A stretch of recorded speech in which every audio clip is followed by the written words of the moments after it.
Polícia Militar de Pernambuco. Não saia com cordão de ouro nem com dinheiro no bolso, não. E quando sair, peça a Deus para chegar em casa com saúde, com vida inteiro. Por quê? Porque a segurança que está lá na TV não é a que está nas ruas, não. A segurança das ruas é bem diferente. Se você passar ali, onde era a garagem da CTU, lá tem um cemitério de viaturas policiais que deveriam estar nas ruas e não estão.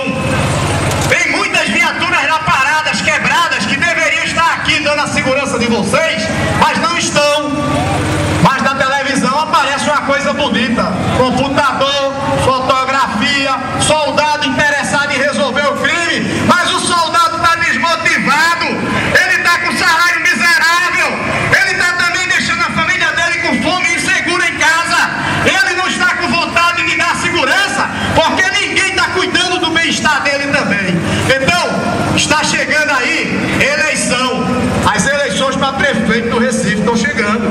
Então nós convidamos aqui hoje todos os pré-candidatos a prefeito do Recife para vir olhar na cara do povo e dizer o que ele vai fazer para ajudar, mas quase nenhum compareceu. Dois vieram aqui hoje, Raul Jugman e Daniel Coelho, que estão nos acompanhando nessa caminhada.